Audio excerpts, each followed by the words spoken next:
김현정의 뉴스쇼 CBS 라디오와 함께하고 계십니다. 저는 퇴근길 시사자키 정관용입니다. 초혜은님 어떻게 감염이 됐죠? 물어보셨어요. 양종헌님. 그럼에도 불구하고 이 부정한 판결을 알리고자 아버지가 정말 어렵게 인터뷰에 응하신 듯하네요. 그렇죠. 김민정님.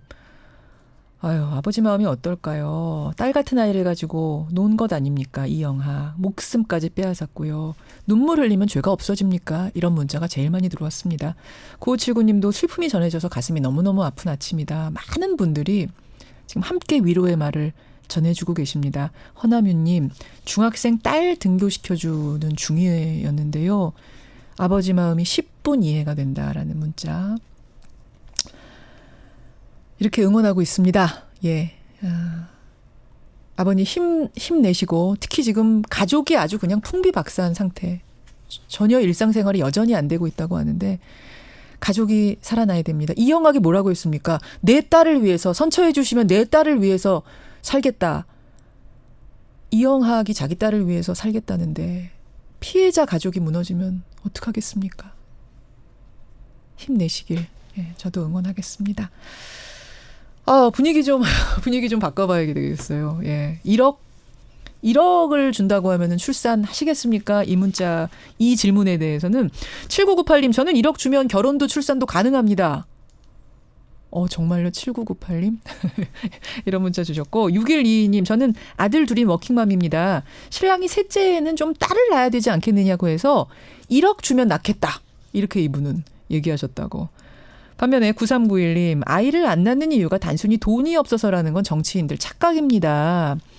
그 아이의 미래가 밝아 보이지 않는다는 점, 또 큰 짐을 그 아이에게 지우기 싫어서 아이를 안 낳는다는 9391님 같은 생각도 있으시고요. 7940님, 5자녀 둔 아빠입니다. 돈을 주는 건 도움이 안 되더군요. 돈이 안 드는 사회로 아예 사회 자체가 굴러가는 것. 예, 그게 더 좋은 방법이다. 이런 말씀도 주셨어요. 고맙습니다. 의견들 좀 더 받아보면서 오늘 여론도 마침 이 주제거든요. 이택수의 여론 넘어가 보죠. 어서 오십시오. 네, 이택수 안녕하세요. 대표님. 네. 이 대표님도 자녀가 둘이죠. 둘. 군대가 있는 첫째, 아들 하나. 재수하는 둘째 이렇게 했습니다. 둘째도 아들이에요? 둘 다 아들입니다. 둘 다 아들. 그럼 딸 생각도 해보셨을 수도 있겠네요. 셋째. 예전에 안 했는데 요즘에는 좀 생각이 납니다. 왜요? 딸이 있었으면은 좀 아빠한테 다소곳하게 잘 애교도 좀 네, 너무 딸 애교 남자애들이 이런 거. 무뚝뚝합니다. 무뚝뚝. 네. 1억을 준다면 어떻게 한번 저는 전혀 생각이 없습니다. 1억에. 이제 첫째가 좀 있으면 애를 낳을 텐데 예. 저까지 애를 낳으면은 이제 첫째 애가 제 셋째를 좀 많이 때릴 것 같기도 하고 둘 다 보기는 둘 다 보기는 벅차서. 네, 벅찬 그런 상황이기 때문에 1억을 주면은 과연 하나를 더 낳겠느냐. 이게 지난주에 정치권의 큰 화두였습니다. 김성태 자유한국당 원내대표가 출산 주도 성장이라는 화두를 던진 건데요. 우리가 여론조사 해봤죠. 스페셜 조사 돌려봤죠. 네, 이 사안으로 지난주 국회가 굉장히 떠들썩했었죠. 예. 김성태 원내대표의 뭐 다른 이야기들도 큰 논란이 됐습니다만 예. 특히 이 출산 주도 성장과 관련해서 많은 논란이 됐습니다. 예전에 허경영 전 후보가 제시했던 공약을 떠올리는 사람들도 있었는데요. 그렇죠. 저희가 지난 금요일 날 전국 19세 이상 성인 6,662명에 접촉을 해서 최종 503명의 응답을 완료했는데요. 503명. 응답률은 7.6%, 무선 전화 면접 및 유무선 자동응답 혼용 방식이었고요. 표본 오차는 95% 신뢰 수준에서 플러스 마이너스 4.4%포인트였습니다. 질문을 이렇게 했습니다. 예. 최근 김성태 자유한국당 원내대표가 국회 연설을 통해서 제안한 출산 주도 성장을 두고 논란이 있습니다.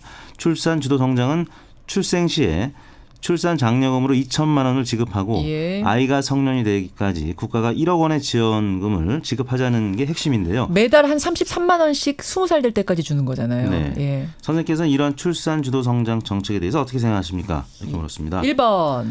1번이 매우 찬성한다. 2번이 찬성하는 편이다. 예. 3번 반대하는 편이다. 매우 반대한다가 4번이었는데요. 조사 결과는 예. 반대 의견이 61.6%로 찬성 29.3%보다 2배 이상 높게 나타났는데요. 매우 반대가 35.6%. 반대하는 편이다 25.5 이렇게 나타났고요. 찬성 쪽은 매우 찬성 12.9, 찬성하는 편 16.4 이렇게 나타났습니다. 대부분의 지역 계층에서 반대 의견이 우세했는데 예. 특히 한국당 지지층에서도 찬반이 팽팽하지만 오차 범위 내에서 반대가 소폭 높았습니다. 예. 그러니까 이게 잘게 끊어도 매우 반대가 제일 높네요. 그렇습니다. 35.6%. 매우 반대하는 편을 묶으면 61.1%가 반대가 찬성의 2배나 되는 그렇습니다. 반대예요. 청취자 의견을 보면 이렇습니다. 그러니까 1억을 한 번에 주는 것도 아니고 1억을 또 목돈으로 준다 네. 그러면 지금 당장 돈 필요한 사람들은 나을지도 모르지만 이거를 한 달에 33만 원씩 주는 거는 이거는 별로 그것 때문에 나을 사람 많지 않다. 이주형님. 1억을 주면 아이 낳겠느냐는 말은 아이를 물건처럼 대하는 느낌이 들어요. 굉장히 거북했습니다. 0210님 이런 네. 문자. 이제 이런 부분들이 다 반대를 하신 거죠. 반면에 29.3%는 찬성하셨잖아요. 이런 의견도 들어옵니다. 김금필님. 1억을 준다고 하면 저는 재혼도 불사하겠습니다. 재혼 안 하고도 나으실 수 있는데 굳이 그런 분도 계시고요. 양종헌님. 돈 없어서 안 낳는 사람도 분명 있거든요. 그러니까 이분은 1억 정도 주면은 효과가 있을 거다. 출산율 높이는데 또 이런 생각을 하는 분도 계시는데 그 수가 절반 정도라는 거죠. 반대에. 그렇습니다. 그렇죠. 그러니까 보수층이라든지 아니면 한국당 지지층 이쪽에서 좀 찬성을 해줘야 되는데 예. 저희가 질문에서 김성태 자유한국당 원내대표의 국회 연설이라고 했음에도 불구하고 예. 한국당 지지층에서도 반대 의견이 절반가량으로 나타났다는 것이 일단 국가 재정, 재원 차원의 문제도 좀 걱정을 하는 분들이 있었던 것 같고 또 아까 청취자분들이 얘기했던 것처럼 여성을 애 낳는 기계로 생각하느냐 예. 이런 우려도 걱정, 비판도 있는 것 같습니다. 그 부분에서 한번 그런 남성 여성 성별로 볼게요. 남성이 이 얘기 나오고 나서 여성들이 네. 여성을 애 낳는 기계로 생각하는 거냐. 그렇죠. 출산 주도 성장이라니. 네. 우리가 나라 경제를 위해서 무조건 애를 낳아야 된다. 네. 이런 비판들이 나왔거든요. 남녀로 보면 어때요? 여성이 그런 차원에서 반대가 높을 줄 알았는데요. 네. 남성이 반대가 62.6%, 여성이 59.8%로 오차 범위이긴 합니다만 남성이 3%포인트가량 높았습니다. 남성이 더 높았어요, 반대가? 그렇습니다. 반대가 남성이 62.6, 네. 여성이 59.8, 찬성이 남성이 31.3, 여성이 27.4 이렇게 나타났습니다. 그래요. 그러니까 이게 남녀 구분을 할 수가 네. 없는 반대가 높은, 압도적으로 높은 2배 차이가 나니까 그런 상황이라는 거. 그리고 지금 이제 아이를 낳을 수 있는 네. 가장 이제 그 가능성이 높은 연령대 30대에서 반대 의견이 무려 73.8%였습니다. 가장 높았습니다. 와, 30대에서 그러니까 이 문제가 가장 현실적으로 와닿는 그 층에서. 그렇습니다. 그리고 진보층이 67.8%로 반대가 매우 높았고요. 예. 또 자영업층과 사무직에서 모두 60% 이상으로 높게 나타났습니다. 그래요. 그러니까 사실 저희 이 출산 주도 성장 가지고 토론 한번 해보려고 그랬는데 요 정도로 압도적으로 나오면 토론의 필요도 없겠다 이런 생각이 드는데 어쨌든 보내주시고요. 이번 주 정리해 조사 가보죠. 문재인 대통령 지지도가 1.7%포인트 빠진 53.5%를 기록했습니다. 예. 부정평가는 0.5%포인트 오른 40.5%였는데요. 지난주에 한국갤럽 조사에서 49%까지 빠졌다는 지난 금요일 날 보도가 있었습니다. 맞아요. 갤럽 조사는 화요일부터 목요일까지 조사가 됐고요. 저희는 목금 계속 조사가 추가로 진행이 됐는데요. 주 후반 그러니까 금요일 날은 3차 남북 정상회담 18일, 20일 개최 확정 관련된 보도가 확산이 됐고 또 정의용, 서훈 중일 특사 파견 소식이 전해졌는데 금요일 날은 좀 반등을 했습니다. 소폭으로 저희 리얼미터 반등? 조사에서 54.6%까지 반등을 하면서 리얼미터 주간 집계는 지난주보다는 빠지긴 했습니다만 53.5%로 50%대를 지켰습니다. 그러니까 50%대를 지금 리얼미터는 지켰는데 네. 갤럽에서는 50%대가 49% 깨지면서 사실은 큰 뉴스였단 말이에요. 네. 결국은 결정타는 지금 뭐라고 보는 거예요? 이 하락 추이에. 부동산 대책 논란이 지속되면서 또 집값 급등이 많이 올랐죠. 특히 수도권 계층하고 20대에서 많이 빠졌습니다. 집값 있잖아요. 네. 그러니까 부동산 사이트 같은 데 들어가서 지금 우리 집이 이게 전세든 월세든 자가든 한번 네. 어떻게 변하고 있는지를 보면 네.